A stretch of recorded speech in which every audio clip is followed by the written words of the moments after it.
we cannot wait to see it because I think that's the most advanced feature in Chia, because that will make the utility more real in business enterprise utility. That's really great step for blockchain. Yeah. Okay. So compared to ERC 721 and or ERC 1155, and so we explained a lot already, but I know that Chia NFT not only have NFT 1, they will have NFT 2 or maybe 3. So compared to Ethereum, what's the difference in these aspects? Yeah, Chia NFT 1 contains all of the benefits of ERC 721 plus more, the items we discussed earlier. The additional features in ERC 1155 are primarily the cross functionality of fungible and non-fungible tokens. That is going to be added in future standards on the Chia blockchain, but they're already technically feasible with NFT 1. Users would just have to design a special Chia list puzzle to interact with NFT 1. So as we know, NFT 1 is for fine art, the main purpose. During this NFT NYC meeting, what can you feel from the artists?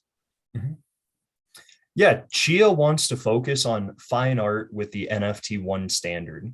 And they have already started working in that regard by partnering with different artists, as well as different curation platforms, such as the Lonely Rocks DAO, DAO. You can also see this focus on the 3 main enhancements that they worked on for NFT 1, the provenance, the permanence, and the baked-in royalties are specifically geared towards fine art. One thing I really appreciate about the Chia team, though, is that they've done a great job at setting the foundation for additional utility within UFTs. This includes an adaptable NFT standard, a process for adapting that through their chips, and also the ability to interoperate different Chia list puzzles within NFT 1 already. Yeah, I saw the chips from Josh. He is promoting for auctions in NFT, right? Yeah, that's correct. Yeah, his chip is focused on a on-chain auction itself. So the auction occurs through Chia list puzzles and is entirely secured by the chain. 是的，就是这个拍卖是在链上进行的一个拍卖，所以就能够保证公平、公正、公开。But it's still not easy because Chia list is high technology, I think. High technology. Correct. Yeah, Chia Lisp is a brand new programming language. Richard Kiss took the time and developed it for Chia itself. And there are not very many Chia Lisp developers, especially even fewer outside of the Chia network team. Okay. So let's come back to NFTr. Could you please introduce more about the NFTr? Yes, NFTr will be a NFT marketplace on Chia, and it will help streamline the NFT minting, trading, and collecting processes by producing open source tools to interact with Chia NFTs. The first tool that I'm working on is a NFT minting tool that will be open source and available to the public in the future. NFTr is focused on free, at least from our side, minting and trading. So we're not going to charge any minting fees or transaction fees, and we're going to provide additional subscription services for the community to interact with their NFTs in ways that are not currently possible on other blockchains. A lot of this is an active development, so I can't get too much into the details, But if you go to NFTr.pro and sign up for early access, you can get early access to a lot of these features and help us test them. So talking about the mint, can you provide batch mint? I mean, one time you mint a lot, maybe 100, 1,000 NFT at one time? So one really cool thing, again, I have to give praise to the Chia network team. They're actually developing RPC commands to bulk mint on Chia. So not only will this allow you to create multiple NFTs at one time, but it'll optimize the spend bundles so that you're not sending one NFT in every transaction, but you can actually group spend bundles together. The NFT minting tool that I'm building is interacting with the Chia RPC calls. So it will have the ability to utilize any of those RPC calls, including bulk minting. So it has to be integrated with the wallet, right? I mean, like you mint and you know, the DID function has bundled together with the wallet. So you will make your own wallet or you use the third-party wallet? We are going to be a non-custodial marketplace, and that means we're not going to be in control of your keys. You're going to be in control of your keys. So you can either utilize the standard Chia client, or you can utilize any wallet out there that works with the Chia blockchain. So how about, we know that we can exchange NFT for NFT, right? Like the offer file. But can we change, like I have 2 NFT and I want to change 1 NFT from Clyde? Is that possible? That will be possible in offer file 2.0. The Chia team has yet not indicated if offer file 2.0 will be available on launch day for NFT 1. If it's not available on launch day, it'll be available soon after. So NFT to NFT trades, as well as NFT for cat trades, may or may not be available on day 1, but they will be available soon thereafter if not. Based on current development, there's a high likelihood that offer file 2.0 will be ready for NFT 1, but I can't make that promise. I'm not part of the Chia team, and they have not yet set that in stone. So, yeah, but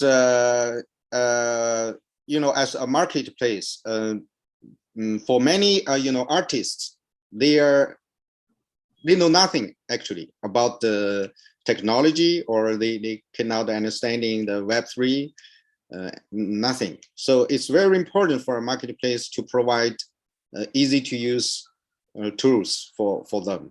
How do you think about that in your marketplace? I completely agree 100%. And that's one of the reasons that we want to release a lot of open source tooling, is because this is a new industry. These are new NFTs on a new blockchain.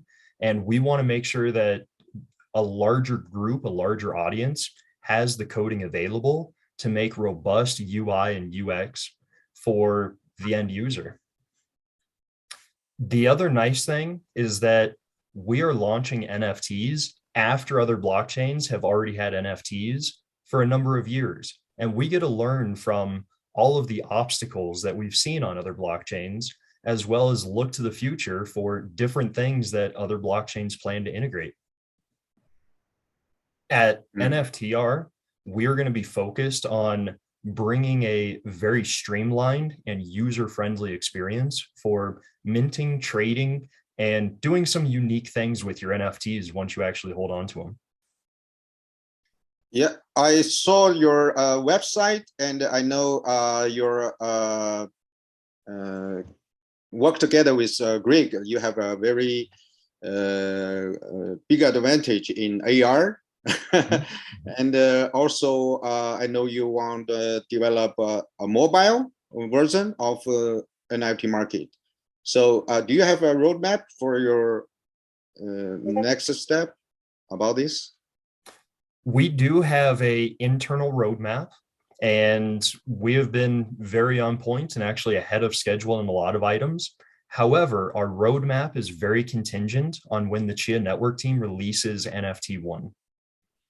And this means that we probably won't make a public announcement for our roadmap until around the time we know when NFT1 is actually going to be released. Yeah, there is a very cool animation on your website. I can see. And why you want to use the AR technology? You will apply that into the NFT business? Yes, we see a space where even 2D assets, PFPs, can be brought to life in a form of VR or AR. And we really want to bring that experience because it's the first stepping stone to the metaverse.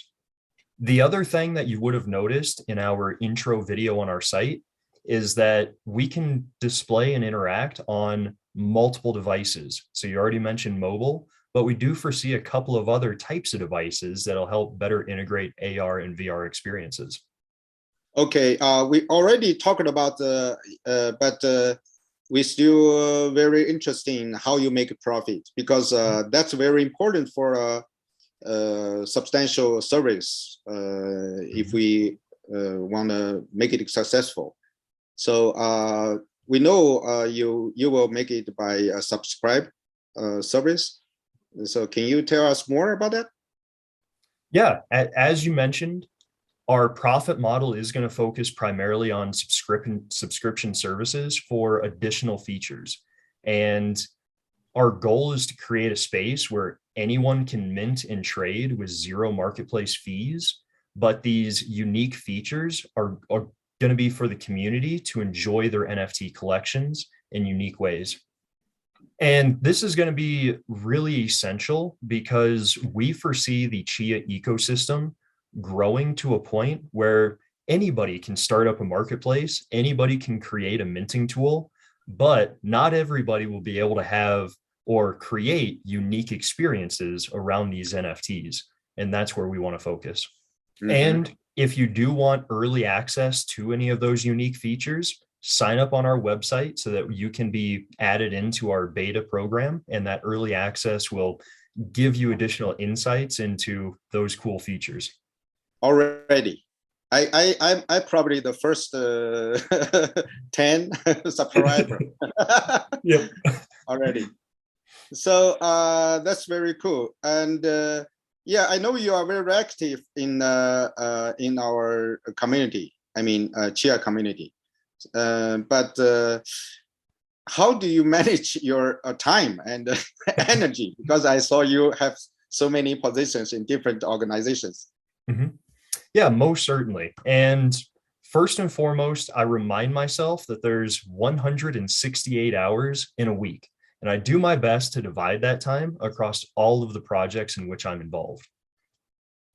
I have also specifically chosen the projects that I support to ensure that there's crossover, meaning that I can work on one task and it's going to benefit multiple projects in which I'm involved. And lastly, I surround myself with the wonderful community that is Chia. And there are a lot of people who are willing and able to contribute.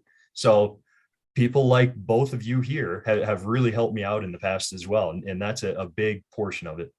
Yeah, I think that's the very good for Chia community. I've had the experience. We really meet lots of nice people.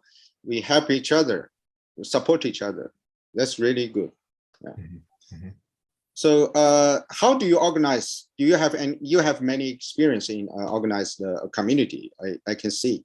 So how to organize a community, running a community?